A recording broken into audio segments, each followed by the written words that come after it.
soit incompétent, totalement incompétent, qu'un étranger intelligent à la tête du pays.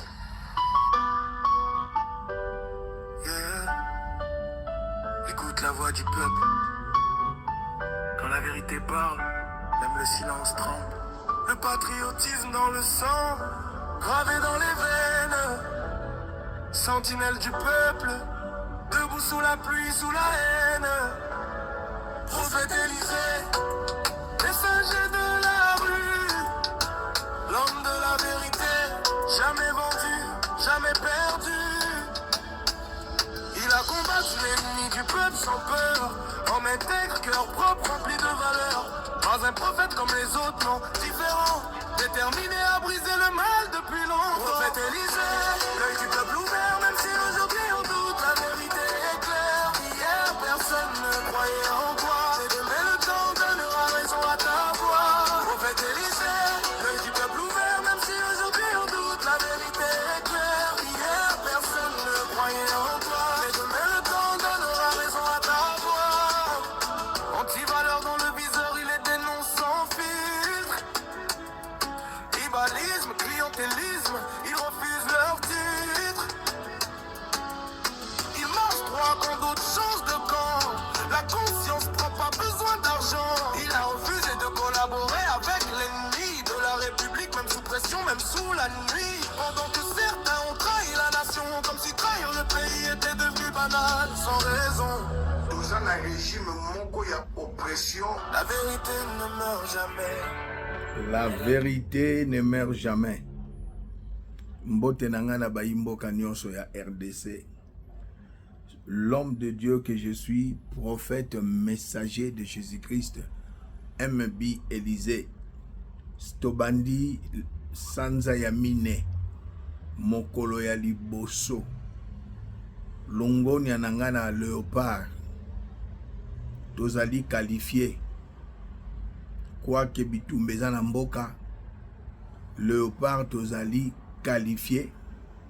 Makanisi nanga ekendaki na Goma, Bukavu, bayambaki yango ndenge nini. Tango bayoki ete Léopard à RDC azali qualifié, bandeko na Goma bayambaki yango ndenge nini. Nanga bisimwa bapekisaki bango babima po tozobenga yango territoire occupé, mais ezalaki ndenge wana te. Esengo ya esengo. Merci beaucoup na bandeko yo bino bozali kuna, bozo kosala sécurité ya peuple. Tomoni bo déranger bango te, ba bimi na nzela, ba sepeli na esengo nyonso. En tout cas, na pesi bino merci. Longoni ya mingi na bino ndeko nanga, ndeko bisimwa na bino nyonso bozali kuna, botiki peuple a se manifester. Et esengo mosusu na yoki makasi bi marqué ezalaki na joueur na biso Twanzembe, ye fils de Masisi dans le nord Kivu. Gloire à Dieu. Yango tozoloba RDC ezali un et indivisible. Na Kinshasa bandeko bosepeli, na nord Kivu bandeko basepeli, na sud Kivu na territoire occupé. Boni boni mboka na biso ezala balkanisé ou soudanisé. Toboyi yango. Toboyi yango, toboyi yango. J'ai l'image ici. Ndenge bato bazo sepela na Goma. Na Goma, bazo célébrer victoire ya Léopard.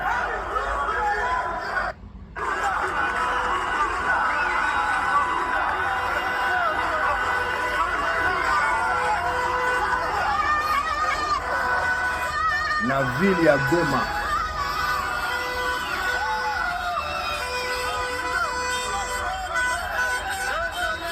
Vraiment, 1h, 2h, 3h du matin.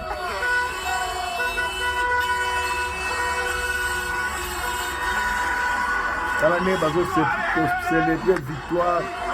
Il y a Léopard tozali qualifié dans la Coupe du Monde après 52 ans.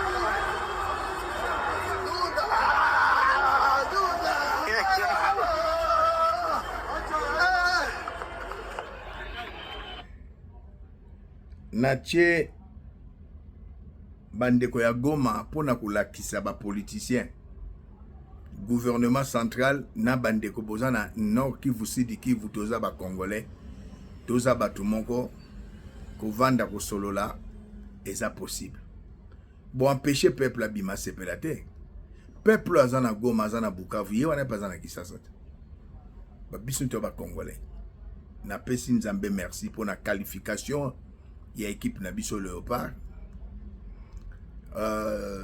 depuis tout monde en 74 la coupe du monde tokendaki tokenda après 52 ans nzambe na lola nazongisi lokumu epai na ye nalingi nalakisa peuple jeunesse congolaise oyo bozokonde koyiba bozokende kotia insécurité bokomi ba mususu bazalaki na Canada na Belgique ba braqueur bokomi na Kinshasa botangi na Canada te botangi na Belgique te formation ya malonga te bokomi ko bebisa mboka ya Kinshasa ba mususu bazokende ko braquer tina ba chinois ko braquer na banani ba indien kuna na ba kolwezi ba service à sécurité zolinga kolobate. Je vais vous balancer l'image que na laksa ki bino lundi mardi na laksa bino le mercredi d'un jeune homme. Il est l'incarnation de la jeunesse intellectuelle de la RDC, leader de la nouvelle génération politique, Maître Blanchard Mongomba. Nazo bete lango sete pona koyebisa bino bozni kotanga te obokanisi chance ezelo kopamba te diplôme polaka te pona koyebisa bino ba oyo bolingi kokota kelasi te nzamba pambola baboti ya Blanchard Mongomba.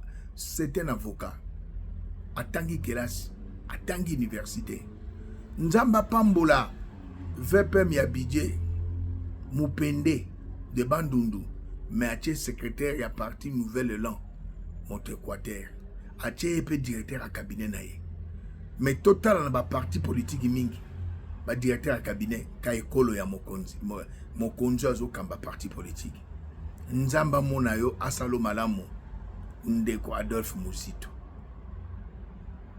Partout où il passe azo ko prôner bobele Nouvel Élan azo le bela patron na ye Muzitu moto matakande boye lokola Yesu alobaki soyez mes imitateurs comme moi je le suis de Christ.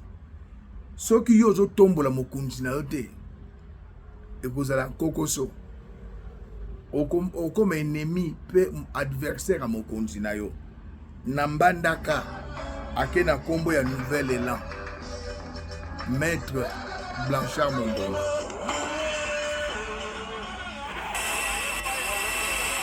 Dans le cadre de la redynamisation des activités du parti, le secrétaire général de Nouvel Élan, Blanchard Mongomba, est arrivé le samedi 21 mars 2026 à Mbandaka, chef-lieu de la province de l'Équateur. À sa descente d'avion, il a reçu un accueil digne d'un fils du terroir. Après avoir été salué par les autorités politico-administratives, le secrétaire général de Nouvel Élan a eu droit à un véritable bain de foule. Venus des quatre coins de l'ancienne Coquillatville, cadres, militants et sympathisants, les uns à pied, les autres à bord de taxis, motos et autres véhicules arborant les couleurs de Nouvel Élan, ont effectué en masse le déplacement de l'aéroport pour venir à sa rencontre.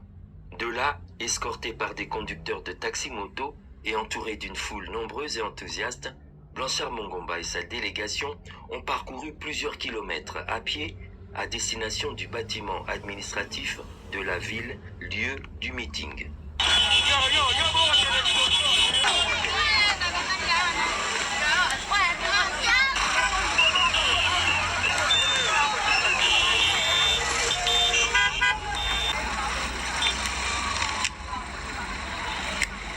Sur le chemin, très respectueux des us et coutumes, Blanchard Mongomba a fait une halte afin de saluer les chefs coutumiers, véritables dépositaires du pouvoir ancestral.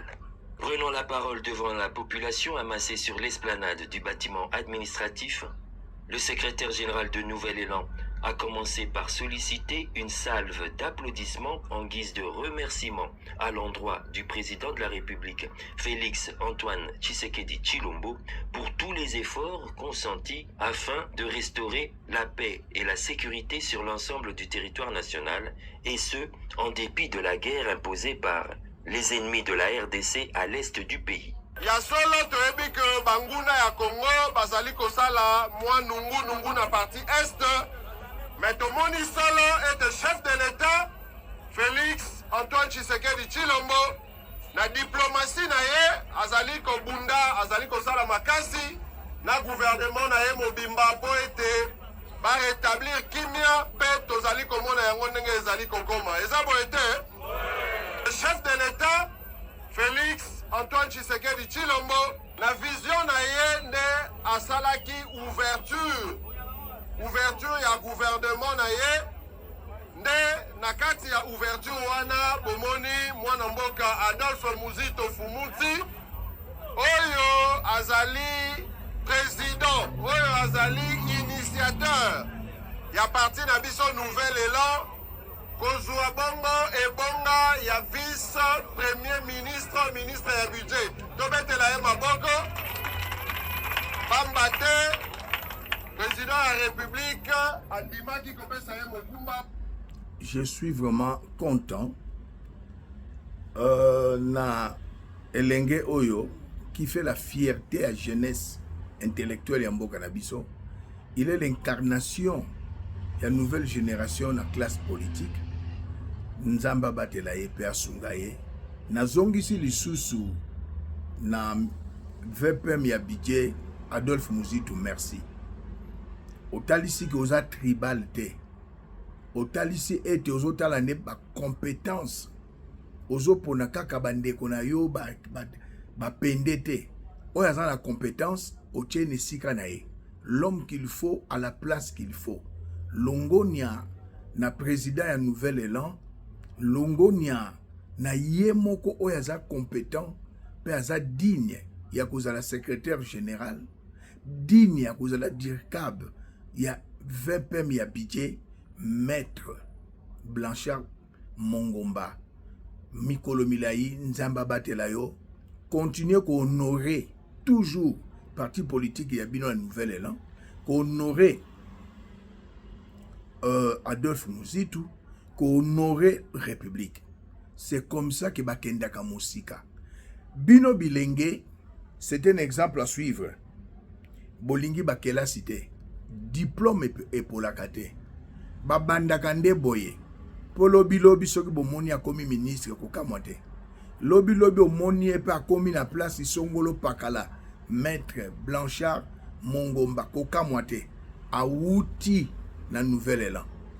Donc c'est comme ça la vie. Motabimi na poasa lokola liye boisala kate. Mais aujourd'hui, c'est vraiment regrettable. Je suis né à Kinshasa. Na Yolo Sud. Na veni Kimwenza. Mais na tikala komona insécurité à modèle yote. Na tanga papa na biso Kasavubu président ya Yambo to betaka histoire Kinshasa Congo ezalaki na sécurité. Mais na tanga Mobutu toyokaka ba Wallace, toyokaka ba Buda. Mais ba osala mobulu na butu koboma na butu koyiba na butu. Toyoka bato ndenge na ndenge. Ndenge moko pe bakuluna na tanga Joseph Kabila. Mais au bazo ya na moi. Bazo braquer bato sans masque. Bayibi babeti masasi na midi bakei. En tout cas, naza andikamba koloba lelo pona peuple. Nazo loba lelo na websa bino peuple boza na part ya responsabilité. Baboma liboso babomi mingi. Les 1er avril. Mais na mois oyo kaka plus d'une dizaine bakufi mais na poni kaka quelques images. Leki nanga ekofo babomi na Yolo Sud. Total. Na moi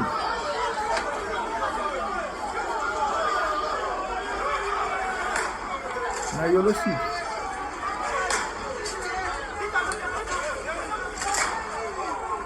Bangoy masque zate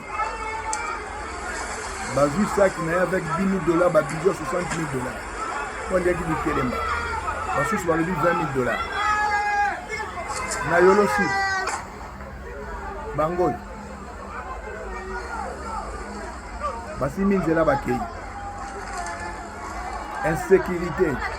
Ville à Kinshasa ezali invivable. Ba autorité bazate. Ba autorité bazate.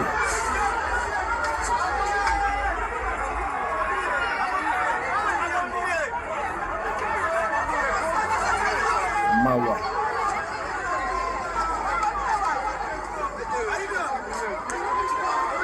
Peuple. Beaucoup tellement de colonies.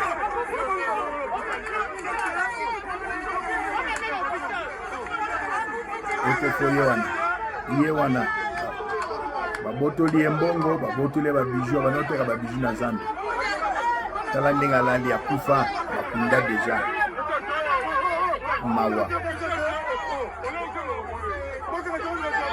mawa bautorité baza wapi bolingi bavote bino bolingi constitution bo changer yango mais bozali capable te ya kosécuriser peuple nazali arbitre te mais église au milieu du village, la voix des sans voix, l'œil du peuple, sentinelle de la RDC, l'église et ça la passe peu comme kumawa avec ma fonction minene bozo loba mais lo kamalunga bozali ko sala te na mboka oyo siko baltolongo yolo si toke na lemba na sanza max oyo sidi koleka na moto on a lemba na lemba terminis insécurité IDPS soni police bazo banga force du progrès o bana nyosa IDPS force du progrès ye wana na moto yoki force du progrès bana de moto na moi lemba terminis tolongo nezo toke na lemba terminis mawa insécurité braquage na centre-ville mawa etikala te depuis 60 tala ne bazoya koya tala abeti masasi likolo force du progrès IDPS parti au pouvoir bavandeli ki moyibi bango wana na lemba terminis Congo ya lelo ozokumisa ba autorité mais baza ba incompétent baza incapable mais o bazo sala musala pe bazali et silité hier na Delvaux même mode opératoire pourtant DEMIAP police nationale bayebelaka bato bayibaka na mode opératoire na sala na DEMIAP je suis na tango nazali na DEMIAP 97 à 99 officier de renseignement criminologue de formation soki crime esalami tolinga oyoba elekaki ndenge nini tokobi oyo esalami hier na Delvaux kaka bata bamoto bango hier na Delvaux balabala lokola route Matadi bilonga bana mibale o baluba ce sont des baluba na régime ya un muluba au pouvoir tala ndenge bazoyiba même mode opératoire bamaki na moto tala ndenge tala bazwisaki ya mbongo na babureau d'échange même nalakisi bino yolosi lemba Delvaux même mode opératoire police baza na makoki te tala ndenge police ya mboka Congo peuple dekoka kobamba bango mabanga te ntango bademake bokoka kobamba bango mabanga te peuple la route de Matadi, la Delvaux, peuple congolais, la midi.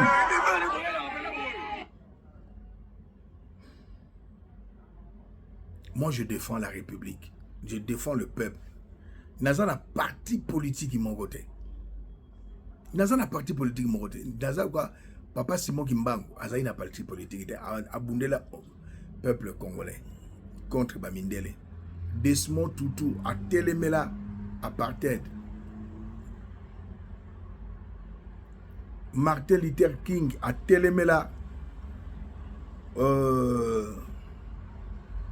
Bamindele Obabaneko Nandikambotali racisme. Nazan église na parti politique de mon côté. Je défends mon peuple. Mais toutefois, n'a pas ça un conseil. Mais je suis désolé. Lundi, mardi, n'a pas si Félix conseil. Peuple congolais boyoka ba conseiller na yeba beninga. Ba lobi na peine perdue. Ba détail msou na kolobate pour Félix à comprendre. Ba lobi ayo kakate. Oya lobi na biso yende salaka. Papa, continue na obi tumba. Ayo kakate. Akoyamba mamindele lobby. Akoyebisa bango kaza na posa ya ko changer constitution te ya ko respecter des mandats. Pourtant lobby ako changer on anko oyekoya eya. Pe ba pesinga ba détail musu abi ko lobate pour comprendre que ça biso. Ba conseil na ya baluba. Ba lobby papa sala musala na yo. Ozo sala musala malamu. Mais nous avons à la tête du pays muto ya yo kakate. Oya lobby zande yangwana. Yécoute conseil ezate. Tika ye bundela no peuple. Merci bandeko bobenga kinga ba conseil à président. Ya Félix na présidence. Ya mon koyebisa bino bandeko nanga ba congolais. Il est grand temps de sauver la République. Et là, on a Rosanga, 24 communes, bobimi comme un seul homme. On a besoin de mon d'ordre. Bandeko bobima qui n'a nsele pour l'insécurité. Bosuka qui n'a nsele. Ceux qui bobanda qui nsele bozo ya bozo benga bandeko nzela nzela. Masina bolanda biso toke pas premier ministre. Koyebisa ye boye. Démissionner à cause d'insécurité. Institution gouvernement beau démissionner. Yebisa numéro 1 à police a démissionné. Yo jidit. Peuple bokai bobimi na mouvement bandaka ndenge nini na la kisabino. Ndenge bozalaki na kin nansele bozo kita bozo benga batu bazo bima.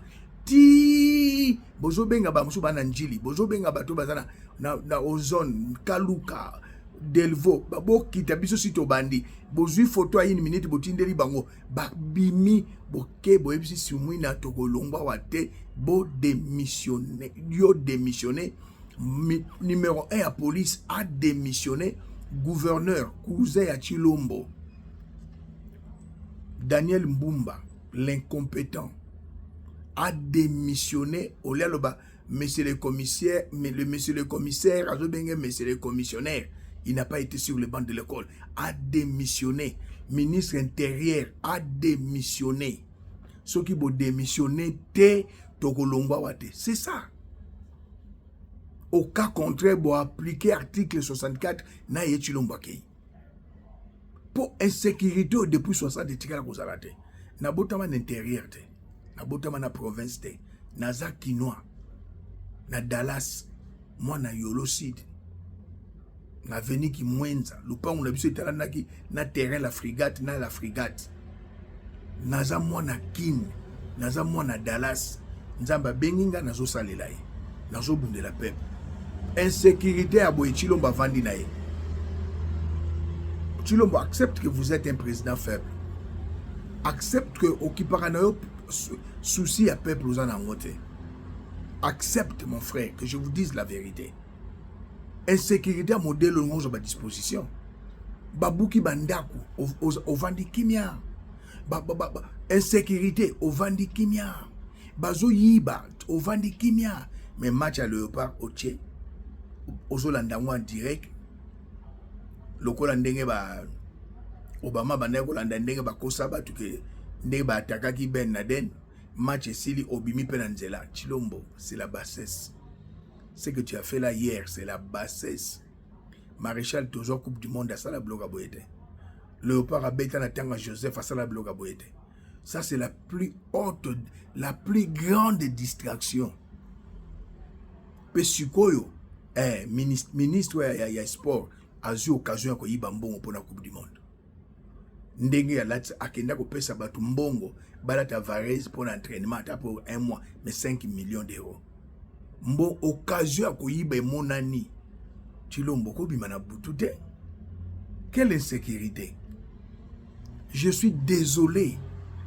Oza ko se comporter le la chef de l'État. Ato ko yokate na lobelo en public mokile yeba. Oko bimana 1h du matin, 2h du matin. Ezala ipo na football. Bima lelo, soki na ko bimana nzela. Occasion na ba mindele ba ibo bima ipo na football. Ozali attentif te. C'est ça votre compétence Chilombo. Ozali attentif te na misère organisée ya peuple. Peu ozoloba Chilombo. Bapaya. To bandana na mama Botio. Aza angolaise de père et de mère. Toye na Jean-Pierre Bemba Gombo. Papa Jano Bemba. Papa naza portugais, maman naza ngwaka. Hein? Toye na bapaya basalela ki bapaya. Yo pozo salela bapaya.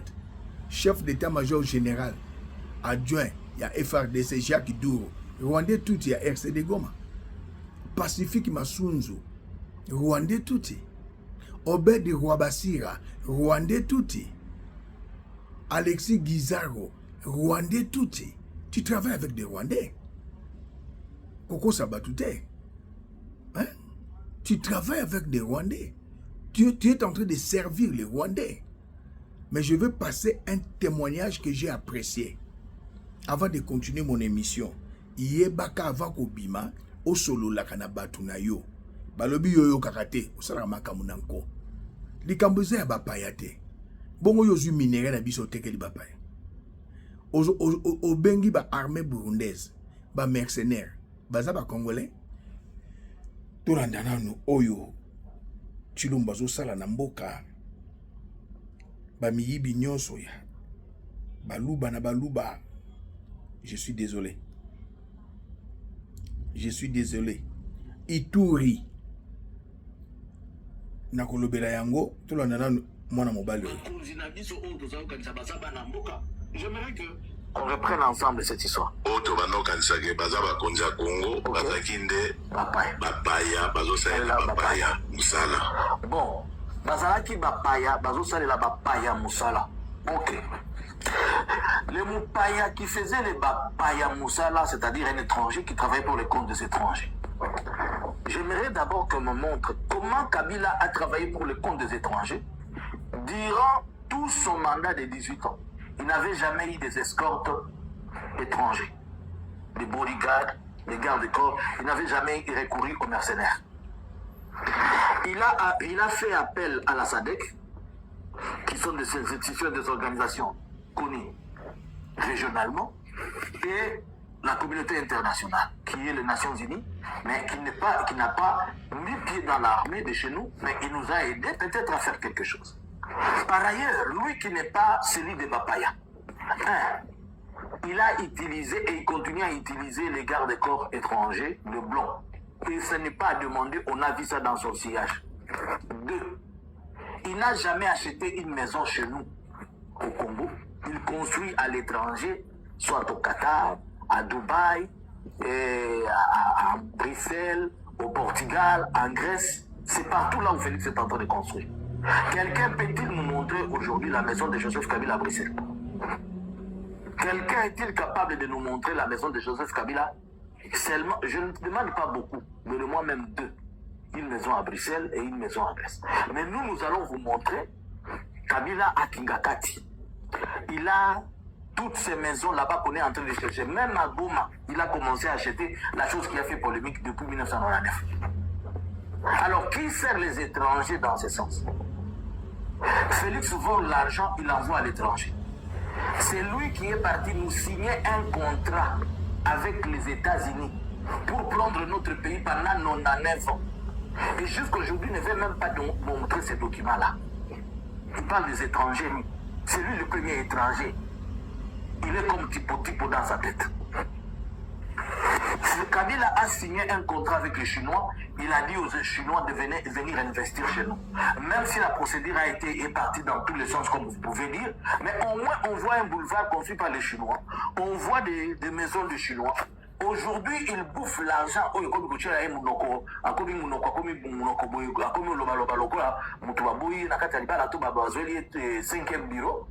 À cause des taxes, à cause des défenses de la République que Kabila avait laissé. Lui qui était à la Bapaya. Kabila Oya Salela qui Bapaya. Bapaya, le Mupaya en question, c'est Bapaya, ordre de la Bapaya, la Bapaya, Kagame. Kabila n'a, selon eux, Kabila n'a jamais invité Kagame au Congo. Yes. Mais lui qui ne salait pas Bapaya, il était le premier à amener Kagame au Congo et nous chanter tous Yunani Oboya Kagame. Kabila n'a jamais signé un contrat de partenariat économique ou bien financier ou bien je ne sais pas d'échange de minerais avec le Rwanda.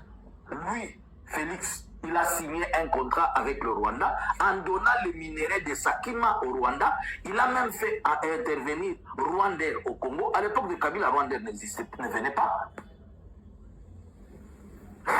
Lui ici, il est parti aux États-Unis s'asseoir avec Kagame. Et on l'a exigé, ils ont signé un contrat, un accord de 99 ans où le Rwanda doit avoir le plus de 10 ou 20% des minéraux congolais et que ça doit être vendu chez lui, ça doit passer par lui. Tous on combattait des Kagame on combattait des Kagame en cachette est devenu officiel. Lui, il dit que Azako Sale la Bapaya. Qui Sale la Bapaya si ce n'est lui? Lui qui est aujourd'hui, il empêche les Congolais de parler. Il a fait de tout qu'il chassa des prisons. Il est en train de dire qu'il va faire la Bapaya. Nani Moutoussa la Bapaya na Congo le roi Félix. Est-ce que Zali? Est-ce que ça na Moutoussa la Bapaya na Congo le roi Félix? Le jet de la francophonie, on a payé tous les étrangers, sauf les Congolais. Celui qui donne des contrats aux Turcs. C'est lui qui, chaque contrat qui est là, il les donne d'abord aux étrangers, il ne donne pas aux Congolais. Maintenant, il est en train de parler de Bapaya. Pour ça, il a Bapaya. Hein? Qui nous montre une vidéo où Kabila était en train de supplier les États-Unis, venez, on vous donne nos minéraux pour nous donner, vous voyez les Rwandais aussi. À l'époque, Kabila a dit, dites aux voisins, s'ils viennent ici nous provoquer, ils vont nous trouver comme des hommes, nous sommes debout.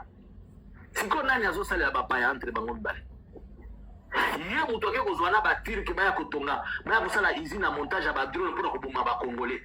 Il y a une salle à Bapaya. Il y a une ordre de Bapaya. C'est lui qui reçoit des ordres des États-Unis. De Bapaya, non? Il est en train de parler de Bapaya.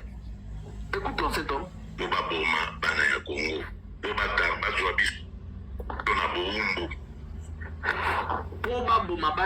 Vous savez une chose avec Félix, je vais vous dire ce que vous n'avez jamais compris. Quand vous voyez Félix se tenir sur une ligne de défense, ou bien Félix dire quelque chose, vous autres, c'est ce qu'il fait. Je vais vous donner des faits. Quand Félix accuse les autres, en réalité... En tout cas, M. Félix Tshilombo Tika Lokuta, Natango yo priorité ezali silisa bitumba. Soko kokosisa bitumba te, bozo kende na Suisse bosolola. Toi na tina ya changement ya constitution te.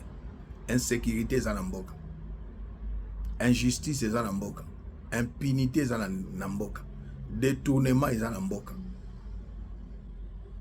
Pillage ba minéraux za na mboka. Ozui tribalisme omemi yango tie pas diable. Te tika babilo kwana. Nengi ba conseiller no ba yebisinga ke na continuer na ngai ndenge na zolobela yo. Na continuer. 2 jours na pesa ki au conseil. Balobi nanga tika azo seka yo. O sekinga te. Nzambe ba seka ka ete.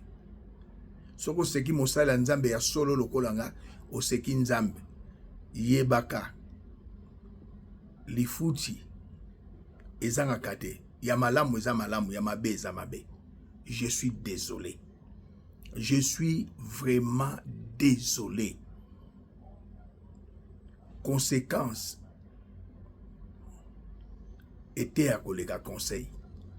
Peuple congolais na bunga kité na tant que serviteur na PC conseil des fois ba camarade nae ba conseil nae ba benga bi continuer bitumba na continuer na bitumba mais yebaka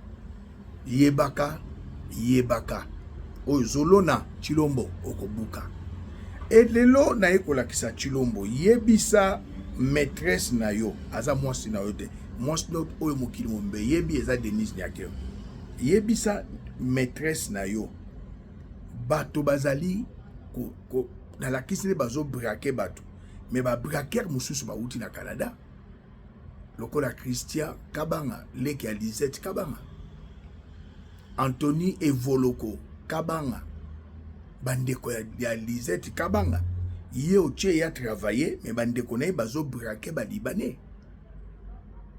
oyebi yango Chilombo oyebi ba pesa yo ba rapport na ba ANER na ba CNS ba pesa yo rapport na DEMIAP bato bazo yiba bano bazo sala mabe mais nous avons des grands braqueurs donc ba mi yiba minene yeyo Christian Kabanga Lisette Kabanga mokonzi ya CNC Conseil National à Cyberdéfense leki na yo un grand braqueur abane ko braquer batu na Canada muyibi munene leki na ye oyo azo braquer batu na Canada tala yeyo civil na poto za formation militaire te ta yo azo beta munduki yeyo Christian yeyo Kabanga leki ya Lisette Kabanga bazo ke detina kolwezi ko braquer ko yiba en complicité avec la garde républicaine, la JR, Christian Yeyo, leki ya Lisette, yozo kanga batu, kanga pe leki na yo, muyibi munene. Kanga pe leki na yo, Yeyo, muyibi munene, kanga ye. Azo brake batu na zana liste. Na baza na poto bayaki babane ko yiba na ba banque babane ko braquer batu ba ye bango bazo braquer lokola batu ya ba petio yote ya force du progrès bango bazo kota na bandaka ba libanais bayoka na ba sentinelle baketi na kolwezi bayoka na ba JR ba koti bazu ba 3 4 5 6 millions même 10 millions de dollars et pas ba minier ba bimi Chilombo nazolo bapo na public bayeba tia une maîtresse bande konyoso ba miyibi grand frère ya Lisette Kabanga oche na CNS Eric Kabanga ba boma ye na Canada pona kimoyibi Lisette Kabanga naza na video na kolakisa ngo lobby je te promets nga pesa ka promesse pe na la kokisi yango naza kwa Chilombo te ndeko na mobali yeyo nazwi ba biloko nyoso wapi parce que yo lingi Evoloko komba mama na bino Kabanga komba papa na bino na j'ai encore la photo ici de ton frère je l'ai ici attends où se trouve la photo c'est pas possible ce que vous faites c'est une honte c'est une honte. Non, c'est où la photo naze tant ils ont mouqué.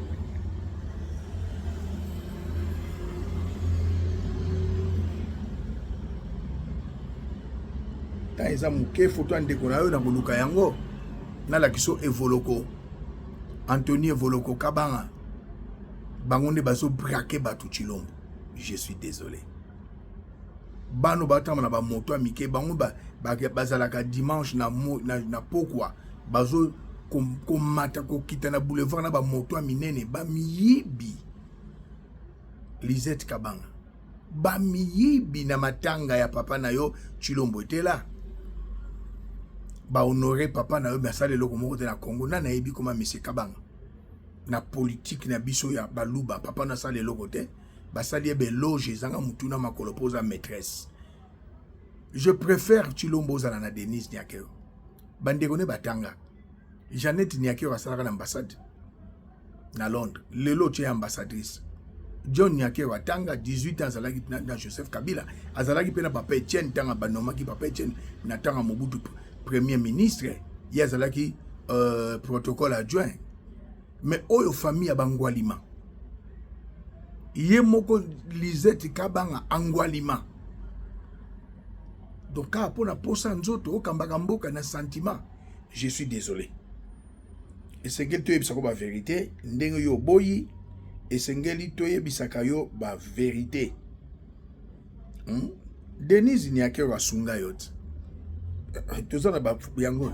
Vous vivez de quoi? Je vis d'abord du salaire de mon épouse parce qu'elle est Mario comme infirmière en Belgique. Mais je vis parce que je suis chef de l'État. L'État met à ma disposition ses moyens pour que je me déplace, pour que je fasse ceci, pour que je fasse cela. Donc, au latis que tu as mon apoto, je vis du salaire, il y a Denise Nyake, n'apoto. Monsieur Zali, pièce contre pièce. Aujourd'hui, vivre un salaire à Denise, mais les lois ont la Denise. Gisèle, Lisette Kabanga, pourquoi? Lisette Kabanga. Donc, ce que lingi mutu faut pesa y ba poste, ba choti, bande kona inyo so pesa ba poste. Maramingi. Yango. Chilom. Je vis d'abord du salaire de mon épouse parce qu'elle travaille comme infirmière en Belgique. Mais je vis parce que je suis chef de l'État. L'État met à ma disposition ses moyens. Mais hier en Belgique, tu vivais de la salaire, il y a Denise Nyakeo. Le lozo vive le roi chef de l'État, c'est normal. Lisette Kabanga Zalaki wapi, Bachoti Bazalaki wapi, Kamouké, Oche ministre Zalaki wapi, Akasi Zalaki wapi. Naba Moussou liste est tellement longue.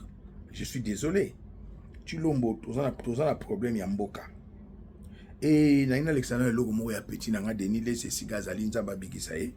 Félix Assala a loin Malamongo chômeur. Directement président, ils ont raté. Ils ont raté. En bon? Il y a des gens qui ont Joseph Bazala va soda. Tout à fait. Kabila va soda. Chef d'état-major, mais il est où? Président, ils ont raté. Il y a des cara. Denise, Nzamba Bigisa Petit Nanga. Félix Assala a loin Malamongo chômeur. Directement président, ils ont raté. Ils ont raté. Il y a des gens qui ont Joseph Bazala va soda. Kabila va soda. Chef d'état-major. Il y a Fox terrestre.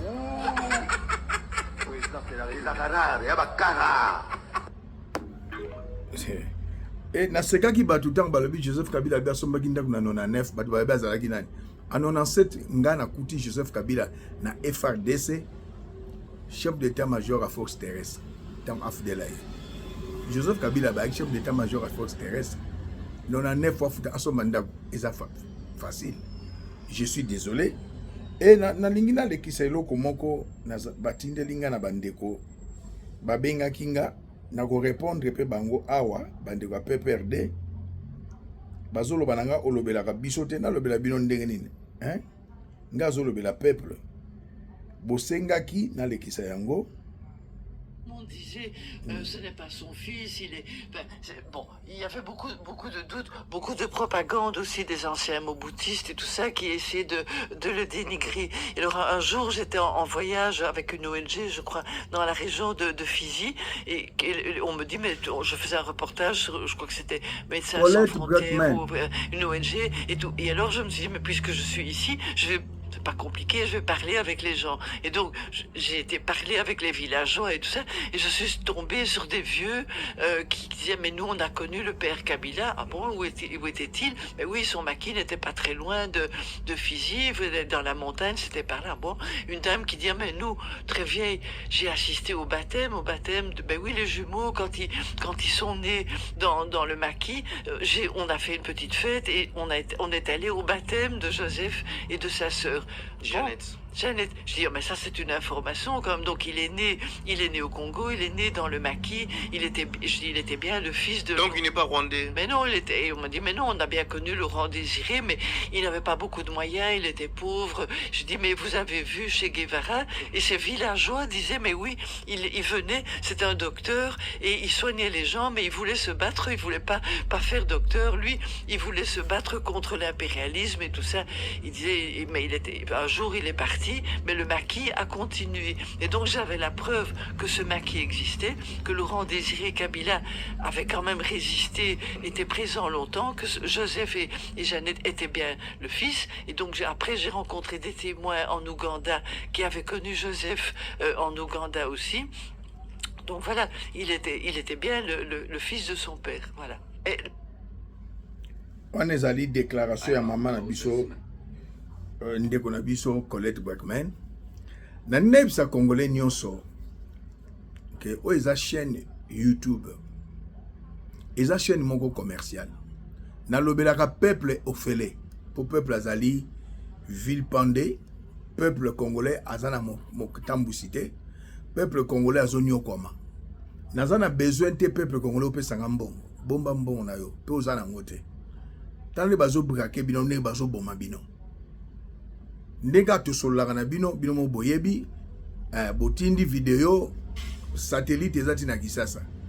Mais nazolo balelo na bato ya IDPS. Nazolo bela lelo bato ba parti politique armé AFC M23.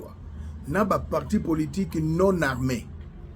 Banda lelo toza le 1er avril. Pona lekisa ba video lokola na lekisi boye. Esengelo bengi opesim ofutimbo. Le Seigneur de gloire a dit dans sa parole, l'ouvrier mérite son salaire. Même Dieu lui-même a dit, il a ordonné à ceux qui annoncent l'évangile de vivre de l'évangile. Celui qui travaille à l'hôtel, mange à l'hôtel. Fini aujourd'hui. Na lekisa biloko Joseph Kabila. Soki bo futinga te na koloba mena kolekisa image te. Ezala ba parti politique ya ba Moïse Katumbi bino nyonso soko futite na kolekisa video te. Na mwana musala mutu te. Naza mwana musala ya peuple. Soki ba bomi peuple, ba yibi peuple. Nazo travailler avec peuple, nazo vidéo na dénoncer le mal. À partir d'aujourd'hui, na yumate, na timba. Ndenge na lekisi biloka Joseph Boy. Bata Joseph Bobenga kinga na lekisi. Mezambala liboso pe ya suka. O eza media esengeli mbongo pona lekisa me video. Pendenge bo petindelinga maloba bata bino batu ya Joseph Bobenga kinga. Bata Félix pe Bobenga kinga. Bolobi na ngai ke soki Félix a fingi lisusu. Joseph akolakisa document. Félix oyoki. Bakolakisa document. Photocopie ezate Joseph Karamutazana yango. Alors ba conflit na bino peuple azokufa. Et na yeko yebisa amisi batumona. Okamwende na zu numéro na yo, na komeli yo. Oza parmi le peuple. Quoi que tu aies de l'IDPS. Omoni ba photo ba tche ya ba quelques secondes. Ba conseiller Félix ba nakati. Balingi ba longola opo tie de ya maniema. Oza mushwaili. Ba conseiller Félix ba luba ko prouver yo batindaki mutu opesa bango mbongo montant oyebi oboyaki. J'ai le nom ya ba conseiller Félix wana. Balingi bikolo mususu te. Même Jacquemain bazo linge les boules IDPS na parti tribal ya baluba. Balobi Jacquemain soki gouvernement izoya ko longwa sali rien. Bat na solana ba conseiller Félix. Et bino pe bata IDPS so bozana ba vidéo na bino mbole na lekisa bo futi mbongo. Eza télévision, chaîne à télévision. Bo futi mbongo na ABC peuple il dit dans l'exa vidéo ya IDPS bo tala makamba sali bo futi mbongo sans l'argent chaîne à télévision était la chaîne YouTube et les caraboyete. Ezala bata pouvoir, ezala bino bata opposition. Ezala bananga bino tout pour na l'exa vidéo na bino to sololi bo pesi mbongo. Ndenge na lekisi mikolo lekina ndenge na lekisi lelo esili na kolekisa kaka oyo bazoni oko la peuple gratuitement pour nazali l'œil du peuple, la voix de sans voix. Nazo bunda pour na peuple congolais. Nazo bunda pour na binote. Ezala yo amisi batumona o batiki mutakala wana. Je déplore eza piège. Naza pe na conseil à kopesa Chilombo nandeko.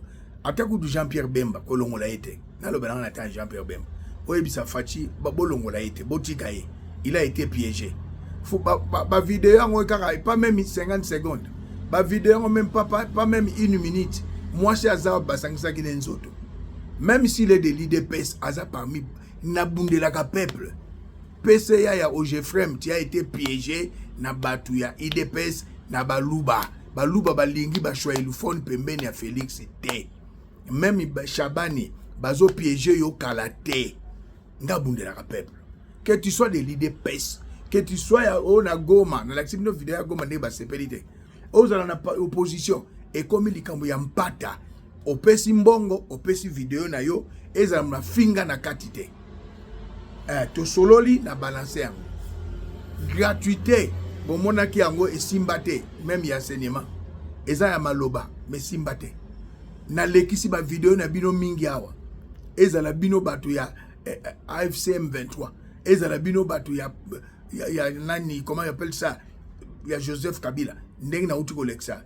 Awa, nazana moko ndenge bo uti ko fêter na 24e anniversaire. Na boko leksa ngo. Bo futinga te.